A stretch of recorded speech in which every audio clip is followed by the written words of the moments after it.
এরপরের আয়াতে আল্লাহ কি বলছেন?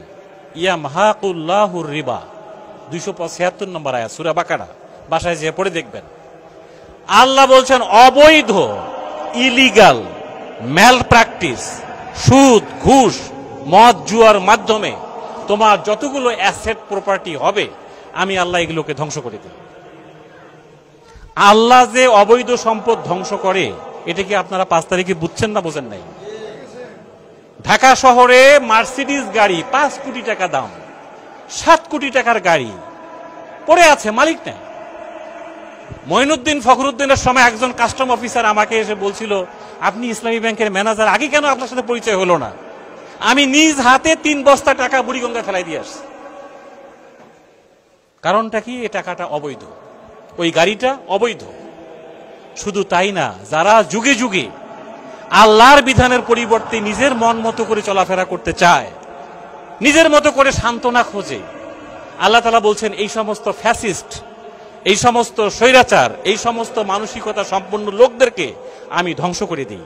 এরা তাদের জমি জায়গা, বাড়ি ঘর, সম্পদ সব ফেলায় রেখে চলে যায়, দেখার কেউ থাকে না। এটা আল্লাহর কোরআন, সূরা দোখানের 25 নম্বর আয়াতে যান। কাম তারাকু মিন জান্নাতিন ওয়া উয়ুন ওয়া যুরুইন ওয়া মাকামিন কারীম, কিভাবে তারা তাদের বাগিচা, তাদের সাজানো সংসার, তাদের সোফা, তাদের ফ্রিজ, তাদের ফ্রিজের ভেতরে 15 কেজি ওজনের পাঙ্গাস মাছ, রুই মাছ, ওয়া যুরুইন, শাক সবজি, তাদের সাজানো লেক, তাদের সাজানো বাড়িঘর।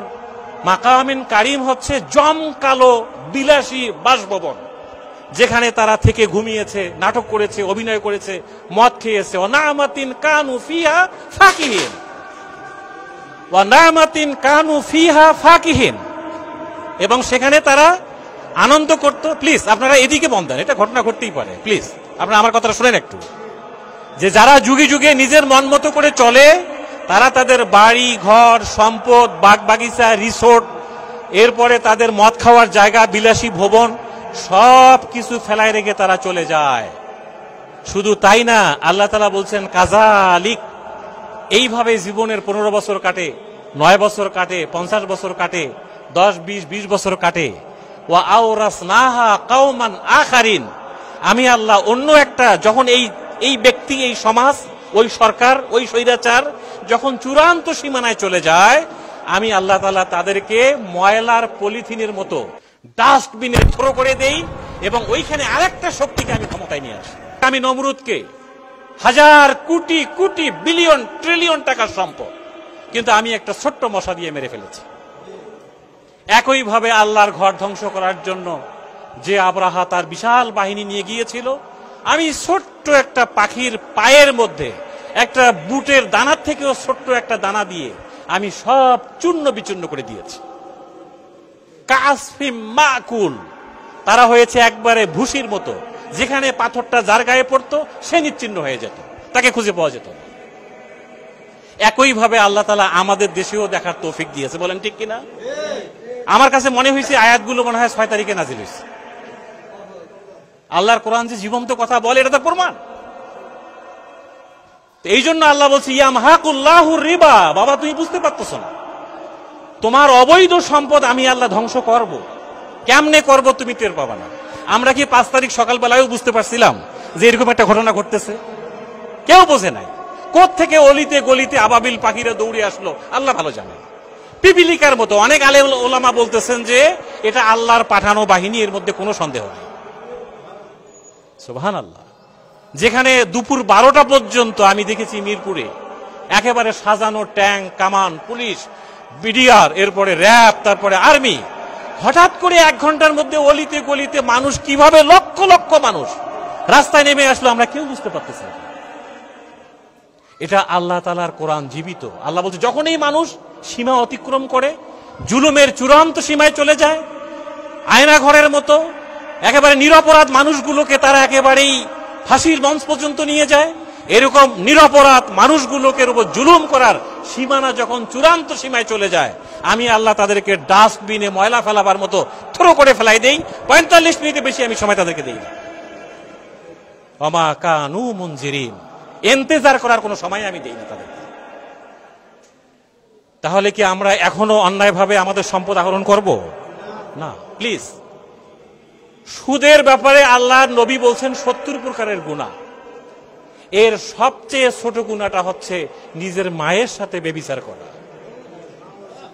গর্ভধারিণী মায়েকে বিয়ে করা। আপনি এই গুনাহ করবেন আবার রোজা থাকবেন, এটা হয়? এই গুনাহ করবেন নিজেকে ইমানদার বলবেন, হবে এটা? আপনি এই গুনাহ করবেন আবার হজ করবেন, হাজি পরিচয় দিবেন, আবার সুদের সাথে আপনার লেনদেন, এই হজ আপনার কাজে লাগবে? এর পরের আয়াতে আল্লাহ তাআলা এই কথাটা বলছেন, ইন্নাল্লাযীনা আমানু ওয়া আমিলুস সালিহাত ওয়া আকামুস সালাহ ওয়া আতাউজ যাকাত। তোমার লেনদেন, তোমার কেনাবেচা, তোমার ঈমান, তোমার নামাজ, তোমার রোজা, এগুলো যদি সুদমুক্ত হয়, ফালা লাহুম আজরুহুম ইনদা রাব্বিহিম, এই সমস্ত লোকদের জন্য আমি আল্লাহর পক্ষ থেকে রয়েছে মহান পুরস্কার। শুধু তাই না, ফালা খাউফুন আলাইহিম ওয়ালা হুম ইয়াহজানুন, আমার বিধান মোতাবেক যারা জীবনে সবকিছু পরিচালনা করে তাদের জন্য তার নামাজ, রোজা, হজ, যাকাত জন্য, যে যাকাতে সুদ নাই, যে নামাজে সুদ নাই, যে ঈমানের সুদ নাই, যে হজের মধ্যে সুদ নাই, সুদবিহীন জীবনের মানুষগুলোকে আমি আল্লাহ এমন মর্যাদা দেই, তাদের টেনশনের কোনো কারণেই থাকে না, কোনো টেনশন নাই, কোনো হতাশা নাই, তারা অল্পে তুষ্ট হয়। অনেকে এসে বলে ইসলামী ব্যাংকে আপনারা এত পার্সেন্ট দেন, অন্য ব্যাংকে তো 1% বাড়াই দিচ্ছে। আরে ভাই, আপনি যদি বৈধভাবে 1 টাকা ইনকাম করেন, এর মধ্যে আল্লাহ যে বরকত দিবে, অবৈধভাবে 1 কোটি টাকার মধ্যে কোনো বরকত নাই। আমরা এমনও পেয়েছি হোমিও ডাক্তারের 10 টাকার ঔষধ খেয়ে অনেক কঠিন জটিল রোগ সুস্থ হয়েছে, আবার কোটি কোটি টাকা সিঙ্গাপুরে, থাইল্যান্ডে, পৃথিবীর বিভিন্ন হসপিটালে খরচ করার পরেও সে সুস্থ হচ্ছে না। তো আল্লাহ কোন দিক থেকে আপনার সম্পদ ধ্বংস করবে আল্লাহ ভালো জানেন, আমি জানি না। কিন্তু আল্লাহর কোরআনের আয়াত তো সত্য নাকি? এ ব্যাপারে কোনো সন্দেহ নেই। আল্লাহ বলছে, আমার অর্জিত অবৈধ সম্পদকে আমি ধ্বংস করে দিই। আর বৈধ শরিয়া ভিত্তিক আল্লাহ তাআলা বলছেন যে অবৈধ সম্পদকে আমি যেমন ধ্বংস করি, বৈধভাবে তুমি যে 1 টাকা 2 টাকা ইনকাম করতে পারবা, এটা হালাল উপায়ে যেটা তোমার ঘরে আসবে, আমি আল্লাহ এর মধ্যে বরকত দিই, এর মধ্যে বরকত দিই। আল্লাহর বরকতের উপরে আমাদের আস্থা থাকতে হবে, আল্লাহর ধ্বংসের উপরেও আমাদের আস্থা থাকবে। আল্লাহ তাআলার বরকত, যেমন আপনি বলেন, ওই দিন যদি আবু সাঈদ ওইখানে বুক পেতে না দিত, আমরা কেউ আবু সাঈদকে চিনতাম? বলেন, কেউ চিনতাম আমরা? এখন তাকে শুধু বাংলাদেশ না, সারা পৃথিবী চেনে। কি চেনে না? তার মানে বরকতের জায়গাটা আপনাকে বুঝতে হবে। আল্লাহ বলছে, যারা আমার পথে রক্ত দেয়, জীবন দেয়, শহীদ হয়ে যায়, তোমরা তাদেরকে মৃত্যু বলতে পারো, কিন্তু আমি আল্লাহর দৃষ্টিতে সে জীবিত, সে সম্মানিত, সে আমার কাছ থেকে রিজিক পায়।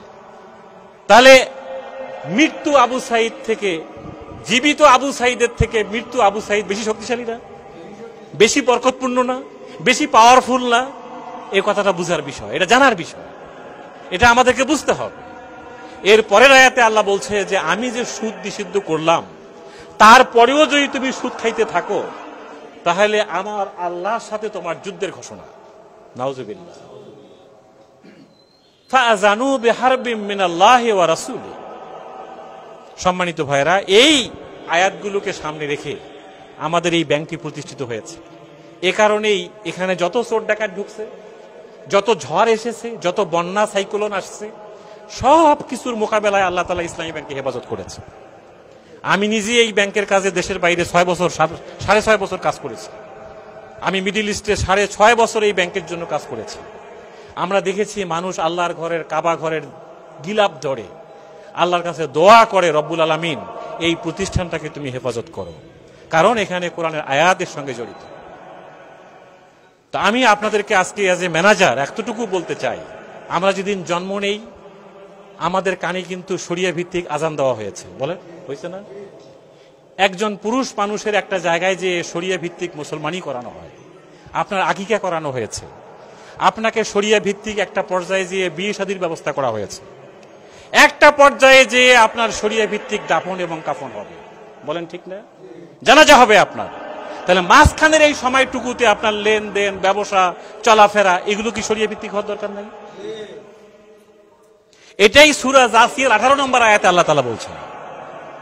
সূরা জাসিয়ার 18 নম্বর আয়াত, সুম্মা জাআলনাকা আলা শারিআ মিনাল আমরি তোমার জীবনে যত কায় কারবার আছে, যত ধরনের অ্যাক্টিভিটিস আছে, টোটাল অ্যাক্টিভিটিসের জন্য আমি আল্লাহর পক্ষ থেকে আমি একটা নিয়ম, একটা শরিয়া ঠিক করে দিয়েছি। এই শরিয়াটাকেই তুমি ফলো করো, এটাকে অনুসরণ করো, এটাকে ইত্তেবা করো। আমরা যেমন নামাজে কি বলি, ইক্তাদাইত বিহাযাল ইমাম। আল্লাহ বলছে এই শরিয়ার উপরে তুমি ইক্তাদাইত বিহাযাল ইমাম বলে দাঁড়ায় যাও। ওয়ালা তাত্তাবি' আহওয়া আল্লাযীনা লা ইয়ালামুন। নিজের মন মতো করে চলাফেরা করো না প্লিজ, এটা আল্লাহর ঘোষণা। নিজে নিজে সিদ্ধান্ত নিয়ে কিছু করো যা। এই যে সোজায় খায় না ঘুরায় খায় এই সমস্ত কথা বলে চলাফেরা করলে হবে না। আমার শরিয়ার বিধানগুলো তোমাকে বুঝে নিতে হবে। বুঝে না নেওয়া লোকদের জন্য ভয়ঙ্কর খবর আছে সূরা কোরআনে, সূরা মুলুকে। আল্লাহ তাআলা বলছেন, লাউ কুন্না নাসমাউ আও নাকিলু মা কুন্না ফি আসহাবিস সাঈর। যারা জাহান্নামের অধিবাসী হবে তারা চিৎকার করে বলবে, হায় ওই দিন যে আমাদের ইমাম সাহেব এই কথা বলল, ব্যাংকের ম্যানেজার সাহেব এই কথা বলল, অমুক লোক এই কথা বলল, এগুলো যদি ভালো করে একটু শুনতাম, বুঝে নিতাম, মোবাইলটাকে সাইলেন্ট করে যদি একটু মন দিয়ে শুনতাম, ভালো করে বুঝে নিতাম, আজকে আমার এই জাহান্নামের আগুনে জ্বলতে হতো না। সূরা মুলুক, লাউ কুন্না নাসমাউ আও নাকিলু। ইসলামী অর্থনীতির একটা গুরুত্বপূর্ণ পয়েন্ট হচ্ছে হিফজুল আকল। তোমার আকল, বুদ্ধি, জ্ঞান, সেন্স, এটাকে হেফাজত করো, এটাকে সংরক্ষণ করো, ব্রেনটাকে এলোমেলো করে সাজাই দিও। এই জন্য আমরা যে এই যে 3 দফার ছাত্রদের যে আন্দোলন মিছিল, এর প্রথমটা কি? বৈষম্য না? প্রথমটা কি? এই বৈষম্য দূরীকরণ করাটাকে আমরা সংস্কার বলতেছি, কি ঠিক না? এখানে সংস্কার করতে হবে, ওখানে সংস্কার, এখানে সংস্কার করতে হবে। তাহলে আপনি বলেন আপনার এই সংস্কারের অ্যারাবিক ওয়ার্ডটা কি? অ্যারাবিক শব্দটা হচ্ছে তাসকিয়া। আল্লাহর নবী মক্কার 13টা বছর নামাজও পড়েন নাই, রোজাও থাকেন নাই, হজও করেন নাই, যাকাতও দেন নাই।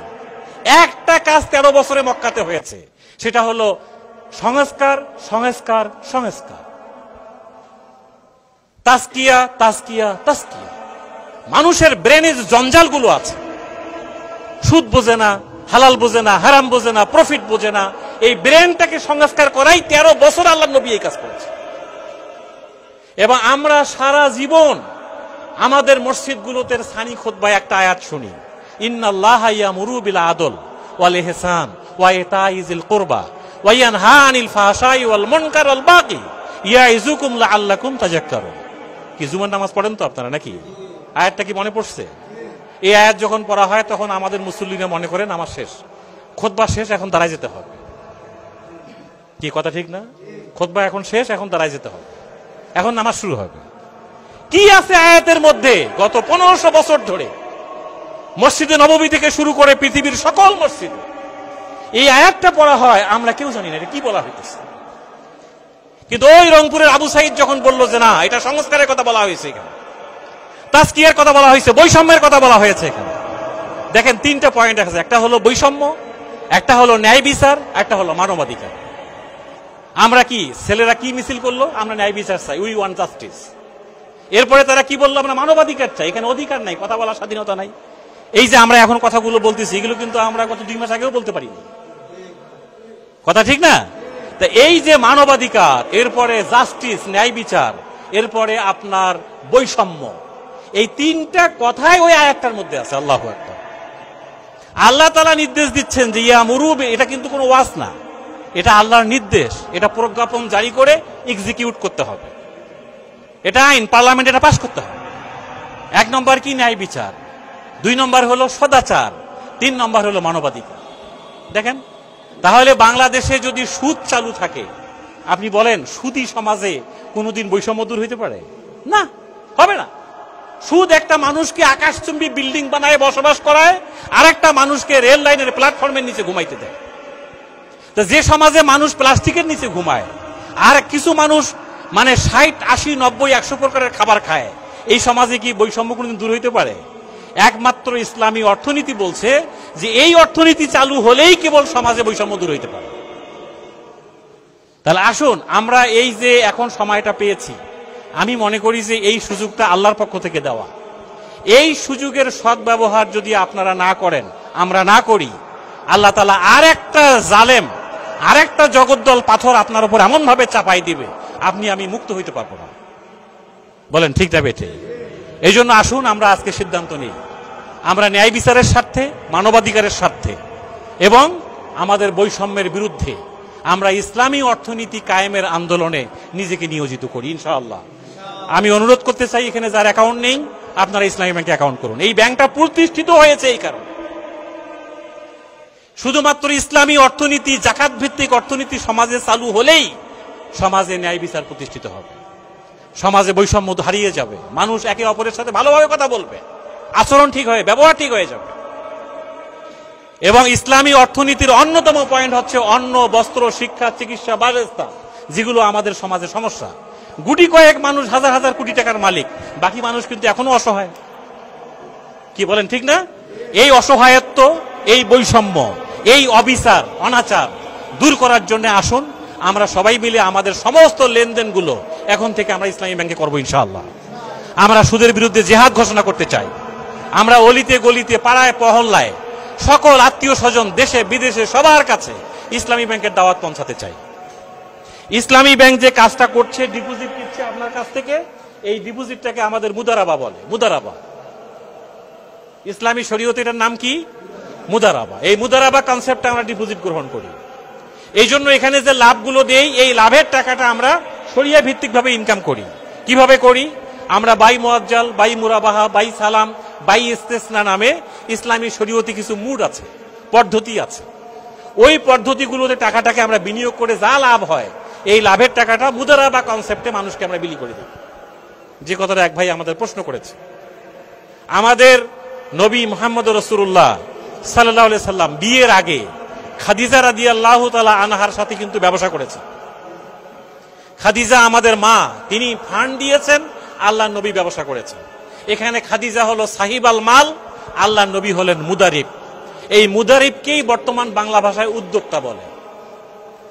আর সাহিব আল মাল যিনি টাকার মালিক, আমাদের ইসলামী ব্যাংকে যখন কেউ টাকা রাখে তিনি সাহিব আল মাল।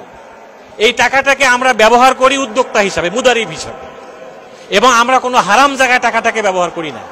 এবং আল্লাহর কোরআন কিন্তু কোনো এরকম ছাগল পাগলের জন্য না। আল্লাহর কোরআন হচ্ছে লা আয়াতিন লিউলিল আলবাব, যারা জ্ঞানী হবে, চিন্তাশীল হবে, যারা বুদ্ধিজীবী হবে, যারা কথা বলতে পারবে, যাদের কোয়ালিটি আছে, স্কিল আছে, এই সমস্ত লোকদের জন্যই কিন্তু আল্লাহর কোরআন। এটা কোনো ইতিমখানার কিতাব নয়, এটা অসহায় কোনো মানুষের পাশে বসে পড়ার কোনো কিতাব নয়। আল্লাহর কোরআনকে আল্লাহ পৃথিবীতে পাঠিয়েছেন মানুষকে। মানুষ কেন অসহায় হয়ে থাকবে? মানুষের পেটে কেন খাবার থাকবে না? মানুষ কেন চিকিৎসা পাবে না? মানুষ কেন খাবার দাবার পাবে না? এই জন্য তো আল্লাহ মানুষ পৃথিবীতে পাঠান না। মা আনজালনা আলাইকাল কোরআন লিতাশকা, মানুষ অসুস্থ অবস্থায় যন্ত্রণায় ছটফট করবে, আমি এই জন্য কোরআন তো পৃথিবীতে পাঠাইনি। আল্লাহর কোরআন কি বলে আর আমরা কোথায়? এবং আপনি অবাক হয়ে যাবেন, আমাদের দেশে এরকম দাড়ি আছে, টুপি আছে, জুব্বা আছে, পাগড়ি আছে, কিন্তু কোরআনের নলেজ নাই। এরকম লোক আছে না? আপনি এই সমস্ত অবস্থা দিয়ে আপনি কেমনে মুক্ত হবেন বলেন? আল্লাহর কোরআন যদি না পড়েন, না বোঝেন, না মানেন, না শেখেন, আপনার আমার পক্ষে কবরের 3টা প্রশ্নের উত্তর দেওয়াও সম্ভব না, পারবেন না। কোন হুজুর যদি আপনার মৃত্যুর পরে 100 খতমও কোরআন শরীফ পড়ে, আপনার কিচ্ছু হবে। আসেন আমরা আজকে তওবা করি, নিয়ত করি, সিদ্ধান্ত নেই যে আল্লাহ তুমি আমাদের অতীতে যা হবার হয়ে গেছে, আমরা আর সুদের সঙ্গে নিজেকে জড়াবো না ইনশাআল্লাহ।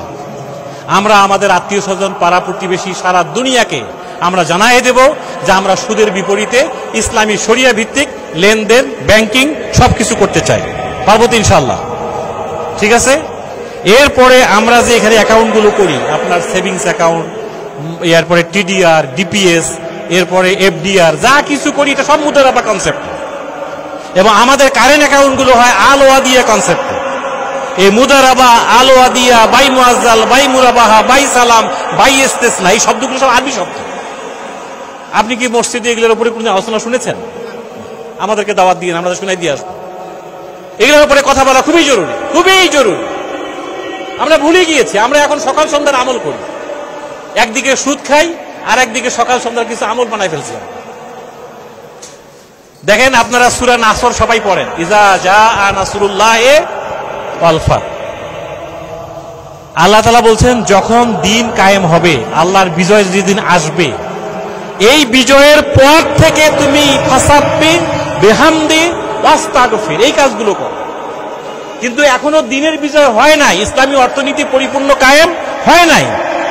তুমি সকাল সন্ধ্যার আমল নিয়ে বসে আছো, কিন্তু তোমার এখনো তো ইজা জাআ নাসরুল্লাহ তো এখনো আসে নাই। আল্লাহর সাহায্য, আল্লাহর দিনের বিজয় যেদিন এসে যাবে, ওই দিন আপনি একবার সুবহানাল্লাহ বললেই আসমান জমিন আপনার সওয়াব দিয়ে আল্লাহ ভরাই দেবে। কিন্তু আপনি এখন তাসবিহ নিয়ে ব্যস্ত আছেন, কিন্তু আপনি এই ইসলামী অর্থনীতি, ইসলামী সমাজনীতি, ইসলামী ব্যবসা নীতি, আল্লাহ রাসূলের নামে মিলাদ খেয়ে জিলাপি খেয়ে শেষ করে দিলেন। কিন্তু আল্লাহর নবীর রাষ্ট্রীয় জীবন আপনি চিন্তা করবেন না, আল্লাহর নবীর অর্থনৈতিক জীবন নিয়ে আপনি ভাববেন না, আল্লাহর নবীর সামাজিক জীবন নিয়ে ভাববেন না, আল্লাহর নবীর ব্যবসায়িক থিঙ্কিংটা কি এটা আপনি চিন্তা করবেন না। আমার কথাটা কি আপনারা বুঝতে পারতেছেন?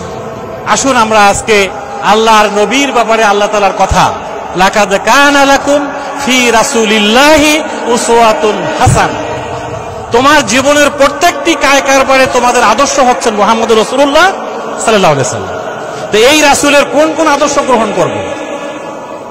সব নাকি কিছু বাদ দিয়ে? সব সব। যারা সমাজে কিছু বাদ দেয় আর কিছু গ্রহণ করে, তাদের ব্যাপারে কিন্তু আল্লাহ কোরআন ভয়ঙ্কর কথা বলছে।